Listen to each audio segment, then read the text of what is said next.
All right. Awesome. Well, thank you so much, Kayla. And I appreciate Misty reaching out to me too and asking me to be on this call. I totally am honored to be on here. So, I know Misty had a couple of things she wanted me to really go over.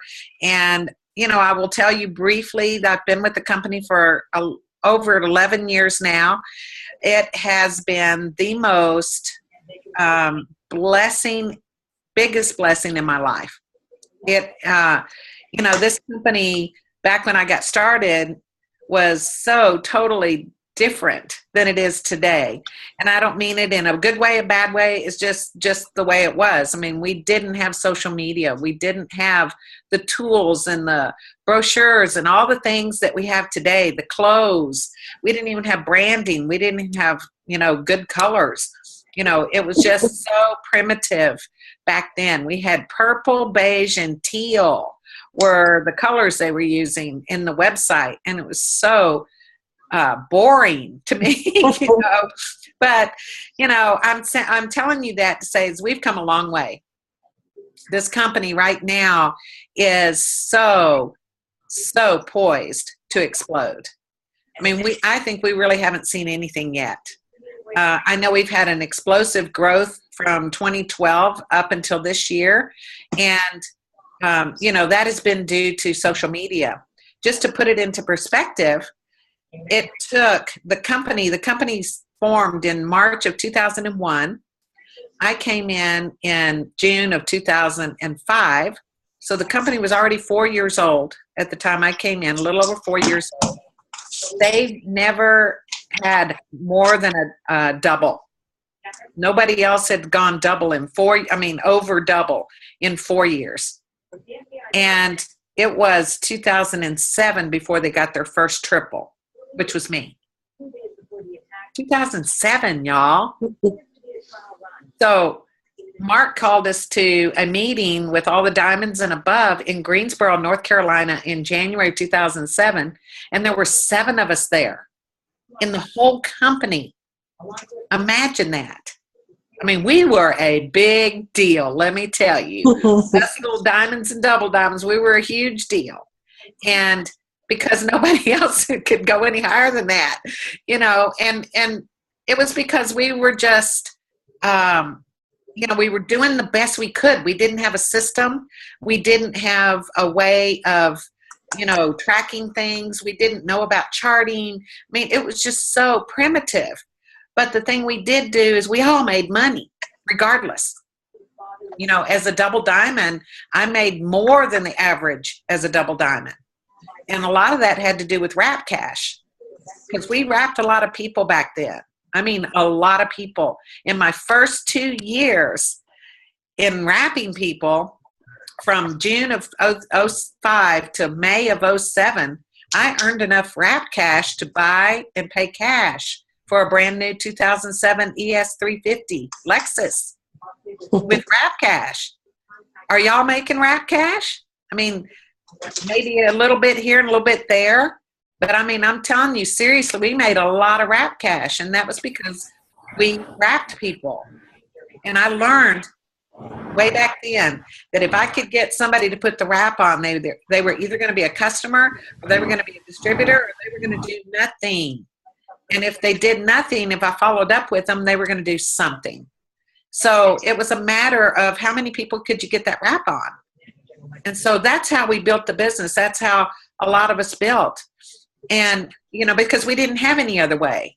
And then all of a sudden, I mean, it took from the company, by the time I went ambassador, it was 2009, October 2009, the company was already 8.5 years old before they had their first ambassador.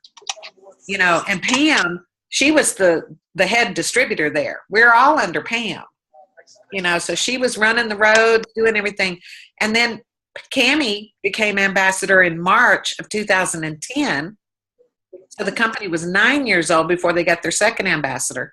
And then it was 2 more years before we had a third ambassador. And then all of a sudden, it's like the floodgates opened and it just became a free-for-all. And what was the difference? It was social media. So for, um, 9, 10, 2012, 11 years, you guys, it took the company 11 years to get to 49 million in sales by the end of 2011. 2012, Mark issued a challenge that we would do 100 million. We would double that by the end of 2012. And we did it by June. So what happened? Social media happened. All of a sudden, it was like shooting fish in a barrel. People were getting into the business like crazy because of the vehicle of social media. But what happened with that too is people stopped relating to people. They stopped having those one-on-one relationships. They stopped rapping people.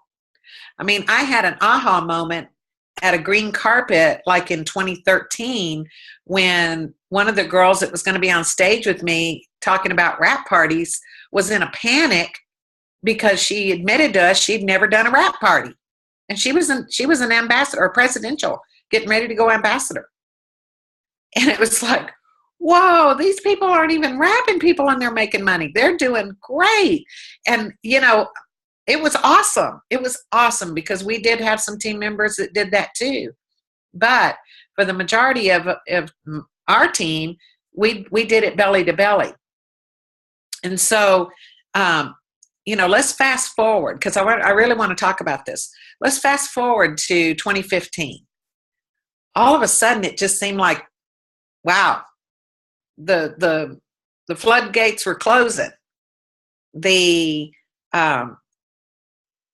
What was once very plenty in the other years had now dried up. It was like the river dried up, and people are, complaining. They're upset. They're wondering what's happened. Why is their teams not working? What is happening? And this is a leadership thing, right? Okay. So, can I talk to y'all as leaders? Give me a nod. Yes, absolutely. Okay. All right. So what happened is so many people now, and I understand this, I get this totally, but so many people built their whole organization pretty much by themselves.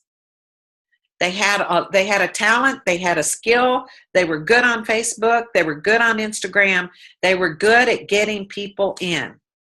And they just started filling in boxes very methodically, doing it all, filling in all these boxes, popping 2 customers under them, getting their cab bonus and their fast start, and moving on to the next, and moving on to the next, and doing that. And creating diamonds almost out of thin air. And that was great on the surface. But what happened was so many people were left in the dust because they were not valued. They were not cared about. I've heard different leaders say, just put people in, it doesn't matter, the cream will rise to the top. And then you realize that statement right there, yes, it is a true statement, the cream will rise to the top. But when you say it in the context of just put people in, it doesn't matter, the cream will rise to the top, that says, I don't care about all the ones that fall off. I don't care about those people. So that has created, to me, a very negative connotation of who we are as It Works distributors. Now, thank God, I truly, truly believe that a lot of that happened not on our team. A lot of that was happening on some of the other teams. And it was even being taught. Just get to ambassador as fast as you can. Don't worry if you can't maintain. Everything's going to fall off and everything's going to drop off. And then you can take the time to build 2 legs solid. To me, that is wrong. That is not the way you build a business. And then you wonder, okay, so why are all these presidentials and these top earners, now they're not leaders, they're earners, why are they leaving? Why is there a bunch of people leaving now? It's because they did not build their business properly. They built it stepping over people and building it. I even had, one of the top ones, and I think y'all know who I'm talking about. I had so many people come to me privately that were in her organization saying, you seem to be one team, one mission.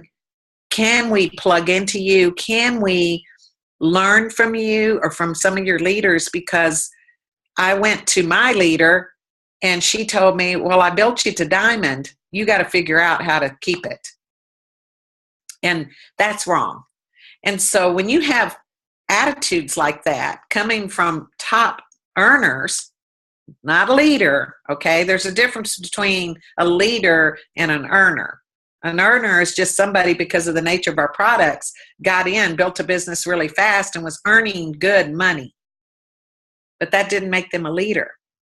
So, so what you're seeing today and over the last week or so, it's kind of slowed down a little bit this week. But over the last couple of weeks, it's like this mass exodus of people that are leaving.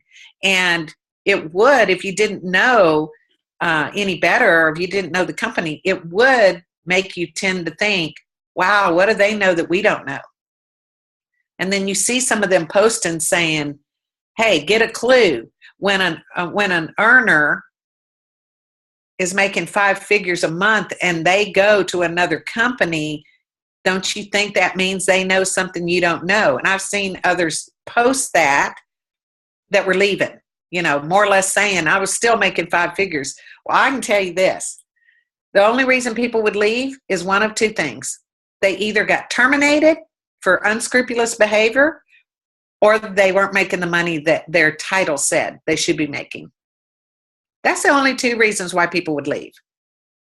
Do you think no matter how disgruntled you would get, if you were making $10,000 plus a month doing, in one company, would you leave that for another company? Not knowing, especially to the companies that these guys are leaving to, their products are inferior to ours. Their pay plan is horrible compared to ours. So that's a clue right there. If they're leaving the best to go to something mediocre, they're not making the money. And that top one, y'all, her check went from, really high, in the high 200s a month, to very low. And so then she started looking for other avenues to make money. And what she did was what the company didn't want doing. She started doing her own trainings and charging people for it. And that's against compliance. They want us to make money on our comp plan. They don't want us charging for to teach. So I'm just saying, those people needed to go. They really did. And I'm going to be very blunt. Those very people that have left are some of the very ones that have created problems for our company, that have given our company a bad name. And up until now, the company's hands were tied, because unless they were doing something that they could prove, then they could not do anything. So it has nothing to do with It Works Global. It Works Global is strong. It Works Global is so stable. And even though our numbers are down, they're still up over last year.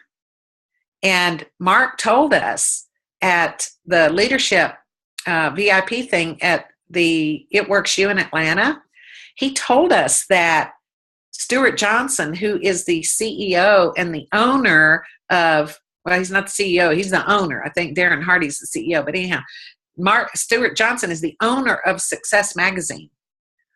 He knows more about what's going on in the world of network marketing and multi-level marketing than any other person would. He's in the know. Wouldn't you think that he is? So when he comes to Mark and says, wow, tough summer, everything's down, he said it's a soft summer, all the companies are struggling. And Mark said, yeah, I know what you mean. He said, I'm a little disappointed. He said, I was thinking we'd be up 40 to 50% over last year, and we're only up about 20%. And Stuart told him, if you're up at all, you are doing good. He said, the other companies are not up. So he told Mark we were the only company that was up. And we think, because we see other things going on around, we're not really seeing the big picture of what's going on with It Works Global. And it's pretty common knowledge. And if it's not, then y'all don't go blasting this anywhere. But Mark is in the process. He told Blair and I that he's in the process of buying a company, a very well-known company, actually one of our ex-competitors. And he bought them for their licensing. And he plans, what'll happen is as soon as we take acquisition of that company, we will have license already with warehousing, everything, in order for us to open into Mexico, South America, Asia, and some other countries we're currently not in. That's exciting, y'all. That's so exciting. You gotta, if you're not excited about that, there's something wrong. I mean, you gotta think about it. Asians love network marketing. They live to network market. I mean, as soon as you talk about a company coming in, a new company, man, they're going to be on it. And I hate to say it, but like white on rice. I mean, they are just going to be on us, you know. So you're going to make more money than you ever thought possible. But you got to keep your head on. You got to know that where this company is going is only going to your benefit. You know, if you think you've made good money so far, you ain't made nothing compared to what's getting ready to happen. And I know conference tickets are going to go on sale here probably less than a month from now. And you need to be prepared to stay on that computer and get your ticket, because I got a feeling Mark's going to do something big at conference, bigger than we've ever known. There'll be some announcements, some new products, things like that. I just know that the man has vision. And everything he's ever said he's going to do, he's going to do it.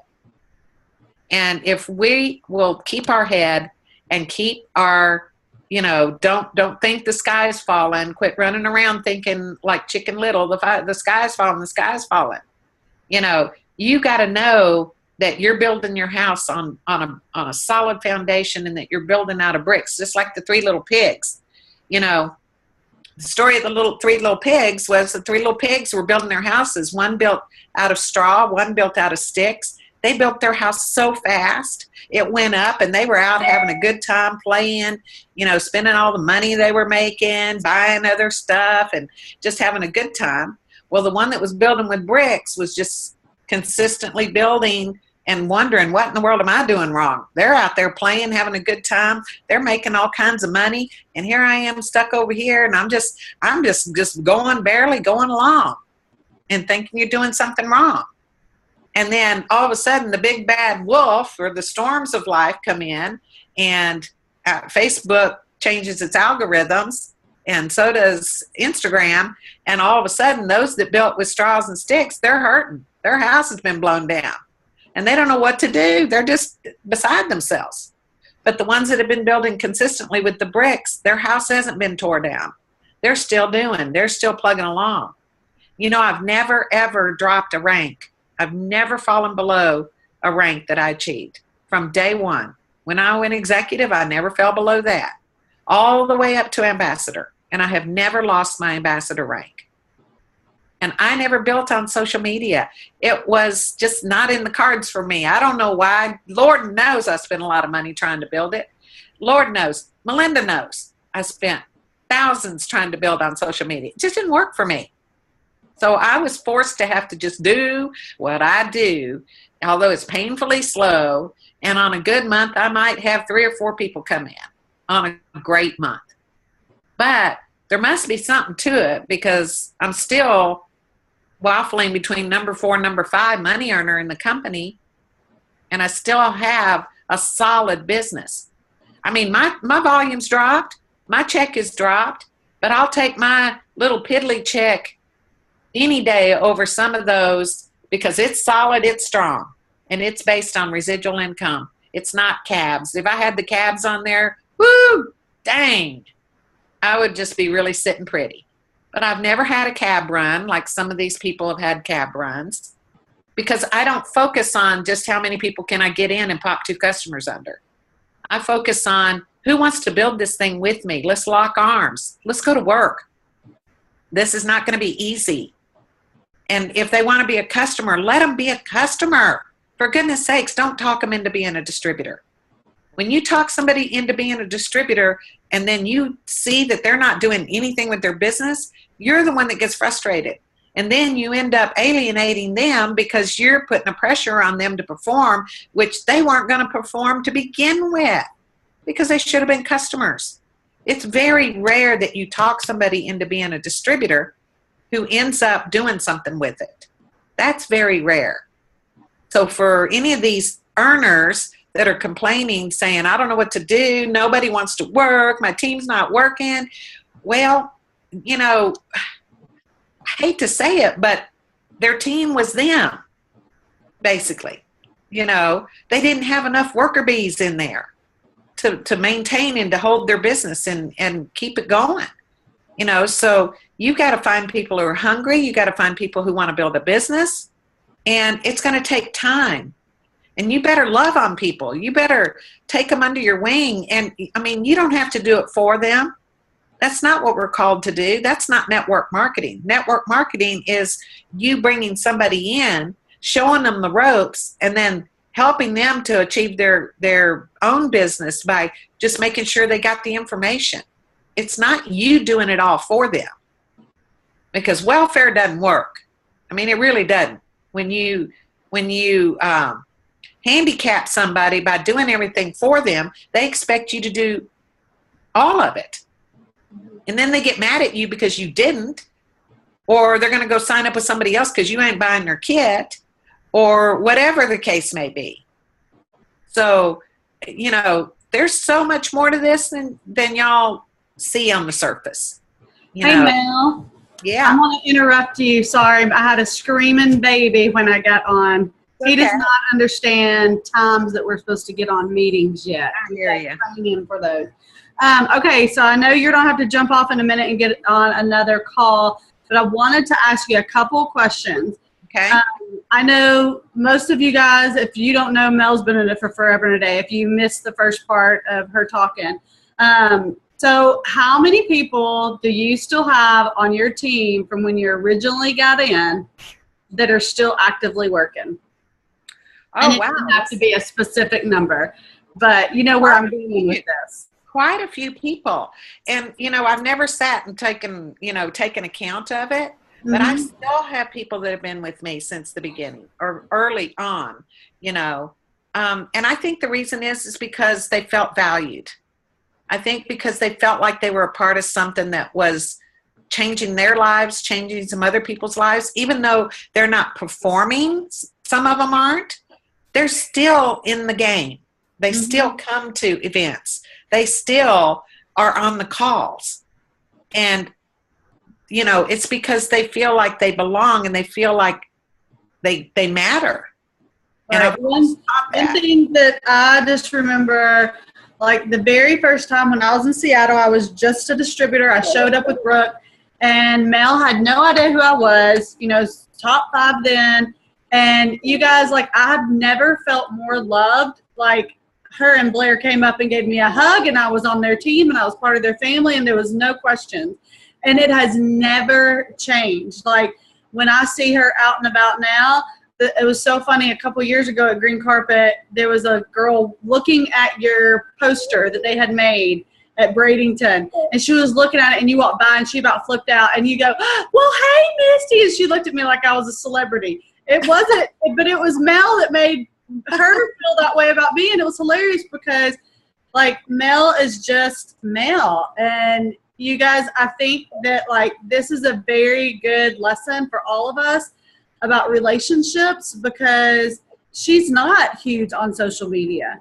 It's just, she just makes everyone feel good. And, like, I remember sitting down with y'all, and, you know, I was telling you how much I wanted to make, and you probably don't remember this. We were in some little restaurant in Seattle, and you and Blair just, like, sat down, and Blair was like, well, this is what you need to do, and you need to work on your husband's leg, and you need to do this, and you need, I mean, like, they were just, like, sitting there just, like, pouring into me. So don't make it about I think you've done a great job at this. You've never made it, well, to me, I know you haven't. How much money can I make off of this person? It's always, what could this person do, or what could this company do for someone? And I think Melynda would definitely say, yeah, that's it. So, yeah, and to say also, Melynda would do the same thing. Oh yeah, Melynda's that type of leader too, and you guys have a really good upline. All the way from Terry Wood up to from Susan. I mean Brooke. Let's see, you're under Brooke. Yeah, right. Brooke, Terry, Melynda, me. You got a good line. You got good people who care about y'all. And I'm excited. I can't hardly stand it, but we're going to do something. We're going to make some kind of announcement at the end of this month. After midnight, we're going to make an announcement, and y'all are going to flip. I mean, you're going to flip at what we got planned. Woohoo! The whole organization. The whole organization, not just little groups here and there. Everybody. So that's awesome. Well, I'm excited. Well, thank you for jumping on. I know you need to jump off and get on your other call. Yeah, thank you so much, Melody. Thank you. Love you so much. I would love to get a copy of the recording. I want to hear Melynda. Okay. We'll get it. We will get it. All right. I love you guys. Love you too. All right, so we are going to talk to, and sorry it took me forever to get on. Kayla, thank you for covering my butt there. But we're going to talk to Melynda. Kayla, can you unmute her? Melynda, can you unmute yourself? Yeah, I just unmuted you. You're good. Okay. So a lot of you guys don't really know, like you hear Brooke's our ambassador, but you don't really realize that Melynda's above Brooke, Terry's above Brooke, then it's Melynda, and then it's Mel. And Melynda's been in this, how long, Melynda? Since 2008. 2008. And how long did it take you to actually do the business? Well, I didn't just jump into this thing full force like a lot of people do today. And if that's one thing I can help you to keep in the back of your mind about your new people and maybe somebody that didn't just come out of the gate as a runner, a lot of times we leave those people in the dust. But, I watched Melody for 3 years before I joined. And then once I even got started in 2008, Melody was a presidential. I didn't just take off running with it. We had a lot of health issues and some things going on in our life. We were actually diagnosed with a life-threatening heart condition in 2004. And so for probably about 3 years, we were dealing with that, and just really me and my daughter and one of my other boys. And we were really dealing with a lot of, health issues and things. And I just couldn't focus on anything. But Melody was very patient with me. And it probably took me about maybe 2 years to realize what I had my hands on. When the medical bills started piling up, and, I didn't know of any other way that we were going to get out of the situation that we were in, because my husband had always made great money. I was blessed to be a stay-at-home mom. I had 4 kids. But, it was just like a moment in time, like where the rubber meets the road. It's like, I've got to do something, because if I don't, then we're going to lose everything that we have. And so I just made up my mind, you know what? I love the products. I love, the opportunity. I've watched Melody make all this money. Surely I can do it. So that's when I made up my mind to get started. But I don't know if you want me to tell you how long it took me to go diamond and all that. Yeah. Okay. So, and sometimes I hate to even tell people this, because I don't want to tell you this to discourage you. I want to tell you this to encourage you. Okay, because if some of you have been around for a while, maybe you've been in 6 months and you're not Ruby yet, that's okay. I think it took Brooke 6 or 7 months to go Ruby. All right, but it took me 2 years to go diamond. Okay, you know what? Some people quit after a year if they're not diamond. A lot of people quit before then if they're not Ruby in 2 months. I mean, I've had a ton of people quit. So it took me 2 years to go diamond, 2 years after that to go double diamond. All right, so 4 years in, I finally went double diamond. That was right about the time that Melody was telling you all about, where everything changed in 2012 and 2013. Okay, so that at that point, this is really important in my story, and I'm hoping that you're going to relate to this, because I will be honest with you, at the end of 2011, I was so discouraged, so beating myself up so badly because I wasn't further along, that I was ready to quit. I literally was hanging on by such a small thread that I was like, you know what, I told Melody this, if I don't, like we had an event or something coming up, and I said, you know what, Melody, if I don't get somebody this weekend, I'm probably just going to quit. I don't think this is for me. I don't think I was cut out for this. I don't have the right personality. I'm a yellow, very, very yellow, in case you didn't know. So if you're struggling with this, and maybe you're feeling like you don't think this is for you, nothing seems to be working out, you're just struggling, hang on with everything that you can, because right after that, you guys, is when my whole life changed. And within probably 3 months of that, after conference in January, so at the end of 2011, I was so low, I was ready to quit.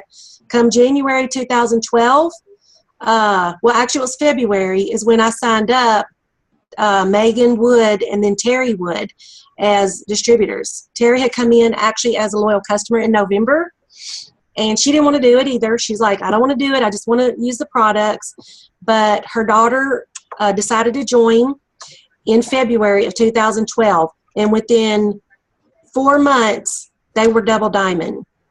Okay? Crazy. My checks tripled in 4 months just by one leg. So, I mean, this is how fast your business can change. This is how amazing one person can be to your business, and how important one person can be. What if Melody had have given up on me? Or what if I'd have quit right before Terry and Megan decided to join? Because this is where this whole leg came from. All of you guys are a product of that one leg. And right before that, I was ready to quit. I was so discouraged and mad at myself. I mean, I beat myself up so badly. But guess what? That next year, I went triple in presidential in 3 months. So that's how if you just keep plugging away, keep planting the seeds, keep trotting along when you think nothing's happening, then that's when it's the darkest, always right before the dawn, right? Mm-hmm. Every time I was the lowest and the most ready to quit and the most discouraged was right before the biggest breakthrough, and my checks usually doubled, if not tripled, right after that. So. And I want to tell y'all, so Melynda was in Seattle, and Melynda got to hang out with us, and we got to experience a lot of fun new things with Melynda in Seattle. And we broke her out of her shell a little bit. Just a little. Literally. But for all of y'all that are like scared to talk to people when you see them out in public, or you just don't know what to say, or you're doubtful or fearful or whatever, like, you need to know that Melynda Berryman was that person too. She's not so much now. Now she'll tell you now. But I just remember, even in Seattle, I mean, the 3 years I've been in here, you've just totally changed. I mean, just your whole demeanor and everything. I mean, you had Brooke and Susan and all them under you at that point, but still, it was like, even at Presidential Diamond, you were still sort of shy about things. And now it just seems like, you've come out of your shell. So talk about that, like, because you'll tell people, this is not, I don't like being up in front of people. And she's not, can I say this? You're not the Melody McFarlane that gets up and goes, I'm so excited. That's not Melynda. No. She's the sweet one that will drop everything to come help you at any time. Not the male one, but you know what I mean. So yes. How has that affected your business? Like, how have you had to sort of overcome that? Well, I mean, I'll be honest with you. I let it hold me back for a long time because I had to work on my confidence, not even just in myself, but in the business, everything. Because, I had let life beat me down a lot through the years. And, I really had to struggle, and I had to read a lot of books. I had to listen to, a lot of calls and go to the meetings. Those are the things, honestly, that kept me in the business.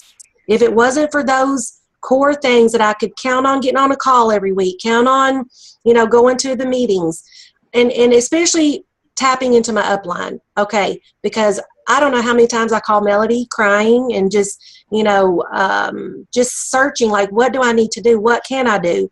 And I didn't go downline with that. And this is really important too, because you always want to, like what we say, throw upline.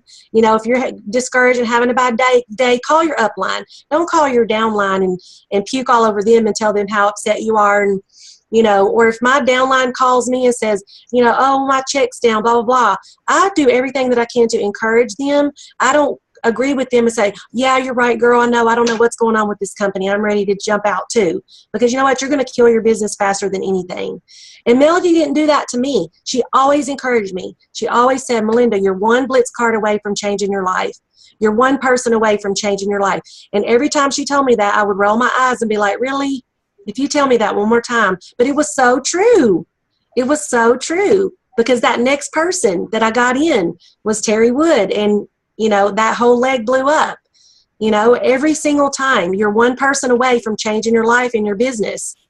And I, sometimes I even, I don't like to cold message people. I don't. And I still don't really. But now if I have a friendship with someone and, I don't mind reaching out to them because I had to work on that confidence to be able to do that. If I know somebody's struggling, just like if you, owned a pharmaceutical company and you saw somebody online that had a cold and you had a remedy for it, you would message them. You wouldn't think anything about it. But with this business, I don't know why all of a sudden people get shy. Oh, well, I can't tell them about my products or my business. People are all the time complaining that they don't have enough money. They're sick all the time. They don't want to put their kids in daycare. We have what they need. They're praying for something right now. And when you realize that what you have in your hands is going to help so many people, then that's when you want to share it with people. And you don't mind, going out on a limb and saying, look, girl, I've got a way that can help you. It's helped me. It's changed my life. So you'll have to work on that. If you don't have that confidence in yourself or in the company right now, that's what your upline's for. That's what your sideline sisters are for.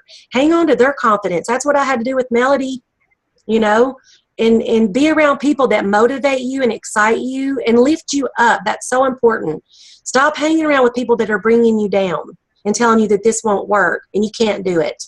Get away from them as fast as you can.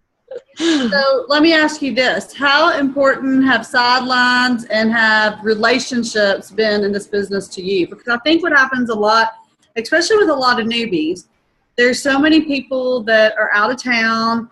And you guys, I'll admit it, and I've told, my team this. I know Kayla's team's on here too, and there's some of Melynda's team. But when you first get in, you have this mentality, and whatever your why is, mine, I needed money. And so I was money hungry and I had to make money. And so I wasn't really that worried about relationships. I did form relationships after going to the events and everything. And then, when stuff starts getting slow, those relationships are they were crucial to me. It was the only thing that kept me in when the money wasn't there. But what is the relationships over the years been to you, and how has that actually sort of helped you grow your business as well? Well, that's true, because I wrote down a little quote here, and I'm sure you guys have heard it, but people don't care how much you know until they know how much you care.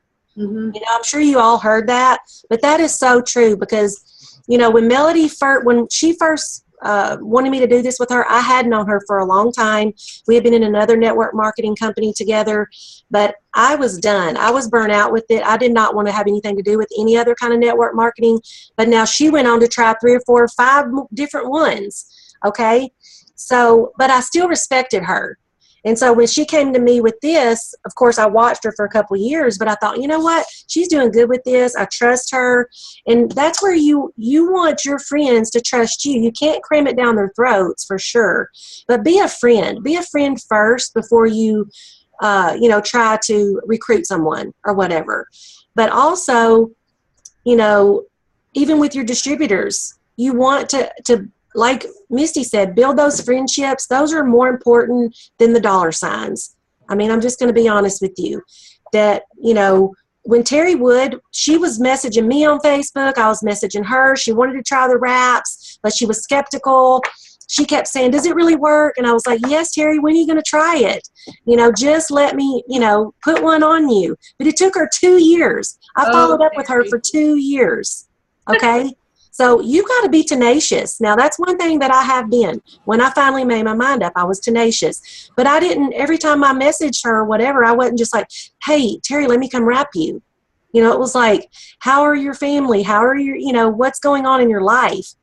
People want to feel like you really care about them, not just join my team, buy my products, you know, let me put a wrap on you. I know this is elementary stuff. You all know this. But it is really important to see the people. You know, I've been in this 8 years now, Melody 10 years. We're not going anywhere. And yes, there's people that come in, they jump out. You know, and they can make all kinds of claims. They're making 5 figures in 1 week. But, you know, are they going to be there next week? That's the question. Are they going to be there next year? You know, you've got some awesome leaders that are in this for the long haul. So I don't know if that really answered your question, but yeah, it does. And okay, so I know that events were critical for me. I know we're coming up upon conference. I know that everybody that's on here probably heard us talking about events the other day when we were talking with Brooke. I think Brooke was on here. Yeah. What have events done for you? Like, can you just explain? Because there's tons of people on here that they've never been to an event. wow. Okay. Well, first of all, let me kind of preface that with the fact that I did this for the first 4 years without my husband. He never went to any event with me, and I went to every conference. When I got started, I went to every local thing that came around. But my husband was never there. And if you've met my husband now, you know he was like Mr. Pump It Up, and he's all there and rock and roll. And it wasn't that he didn't support me, because he did, but it was like my thing. You go do your thing. And, you know, he did his thing. But I didn't like it. I'm a homebody. I'm really family oriented. I did not want to go without him, but I did it because I knew how important it was for our family. And remember I said I wanted to quit that one time? Well, actually, I wanted to quit a lot of times. All right. I mean, I'm just being real. Okay. So if you're in that situation, like you think about it every other day, I was there. I'm that person. But I mean, when I went to conference, every year I would come out with that fire that, you know what, I can do this. And you see other people on stage that, you know, sharing their story, and you can relate to it. And you're like, man, if they can do it, I know I can do it. You know, I was on stage several times telling my story and different things, and people would tell me, you know, they related to me. And so that's why you've got to get out there, and you've got to get to the event so that you can tell your story, so that people can hear that. And you never know who you're going to encourage and what other person that you're going to keep going till the next function. And sometimes that's what it is. It's function to function that keeps you in. I will definitely second that. I think Victoria would probably second it. Gail would probably second it. All the girls that's been to different events, because I know Kayla would. Like events, you guys, what it does is events make it real. Like when you're doing this business and you're off in your own little bubble and you're just meeting people on social media and you never do a wrap party and you never get around people, you don't have any excitement. You don't know what in the world's going on. I remember there was a girl in college and she joined us and she was just like, she had never been to anything. And she said, you know, you guys just don't have fun. And I was thinking, dude, like when we're at events, like my husband, it becomes like a 4-year-old little boy. I mean, Kayla will tell you, like, he's like a dancing machine. Like, we have a blast. Like, events are like vacation to me, and that's really like work, but I mean they are literally like vacation to me. We have so much fun, and you see people walk across the stage and you're like, well crap, they're no different than I am. Like if that girl could do it, surely I could do it. I mean, you really have those moments. It's not just a Facebook reel that you see. It becomes real life to you. You see the dirty flaws. You hear things that you're not going to hear on Facebook and see on Facebook. So I'm going to ask you this last question, Melynda, and you can add anything else. I'm going to run go grab my charger from my computer because it is blinking that it's going to go dead. I'm so not prepared tonight. You're doing a great job. When you have people that you think are going to be runners and they quit, what do you do? Like, because I know that you have, Terry Woods and all that whole organization, but I know that I know personally you've had other stuff on other sides that, like, it's been hard leveling stuff out. And there's a lot of people on this right now that have that issue. Like, so can you talk about the importance of bringing new people on, and just sort of how you've had to do it in your business and keep okay. going. Yeah, that's the thing. You don't want to wait on anyone, but you definitely want to keep going and keep building your business. It's just like if you had a store, I would have to go to the store every day and work, if I had a clothing shop or whatever. I wouldn't just say, oh, well, I'm going to go 2 days a week, because then I wouldn't be making very much money. People are going to move. People are going to get mad at me and not like my clothes or whatever. I might make them mad. I didn't do something right. I didn't check them out right. So people are fickle and they're funny. And so they're going to quit. I have had diamonds quit. I've had a double diamond quit. All right. But that doesn't mean that they quit because of this business. It just means that they quit because of whatever was going on in their life or their situation.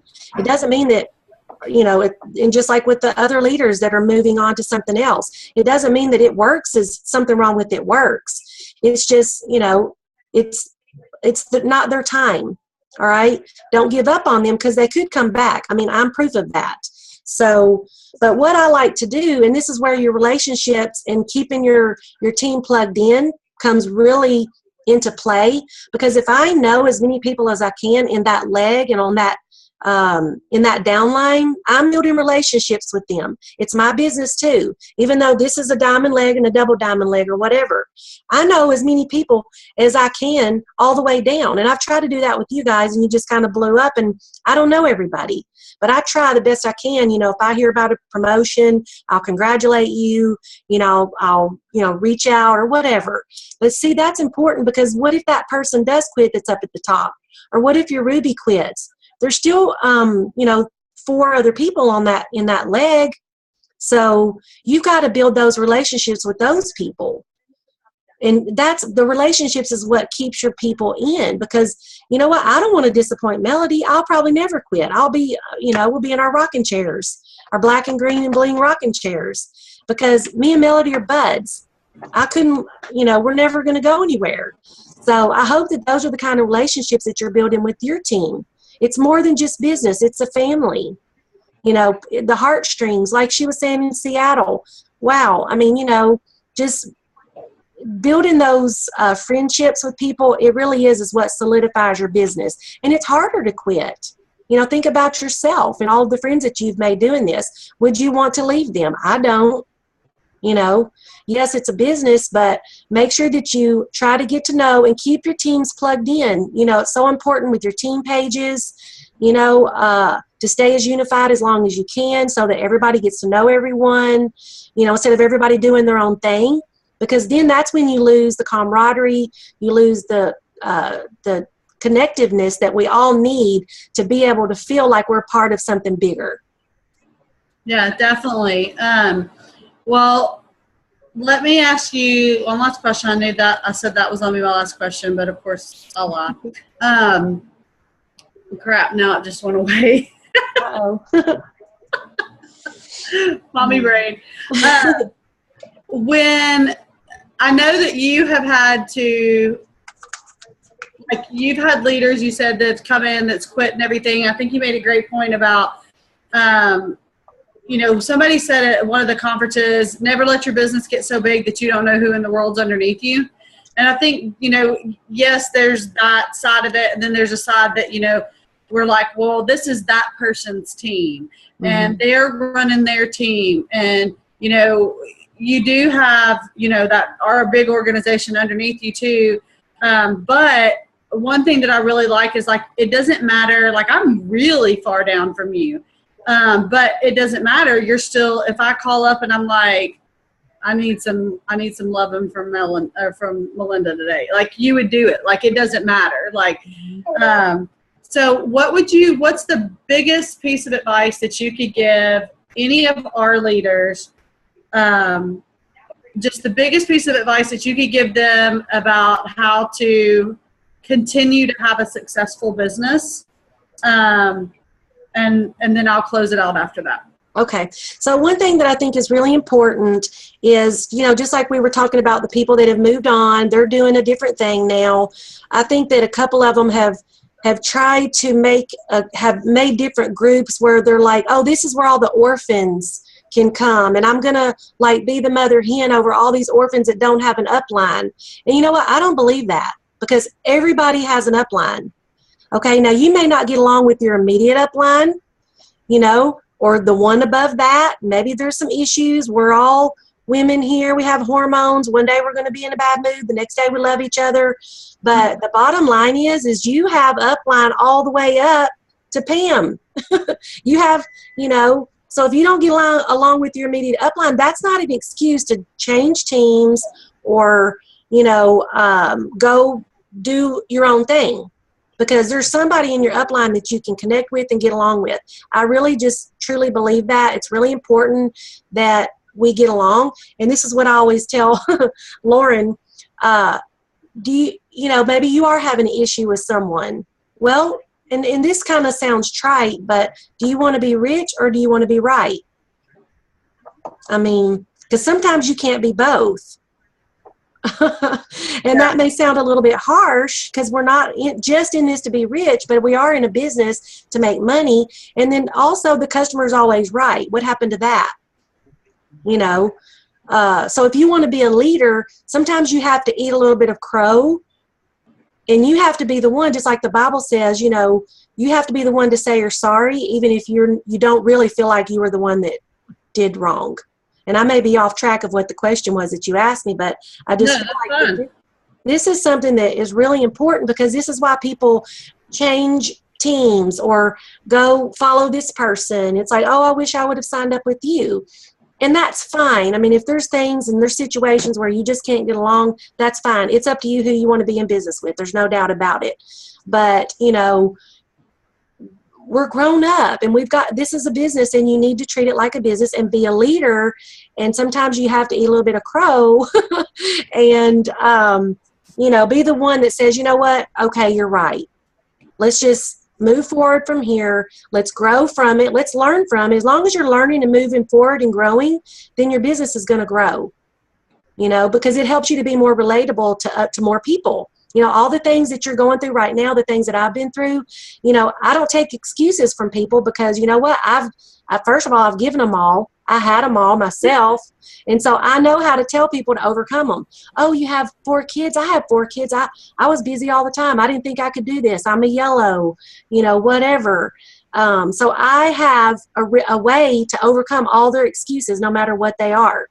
So if we can all learn from the things that we're going through, instead of getting mad and, belling ship or whatever, then I think it just helps to solidify our business and ourselves as leaders. Yeah, absolutely.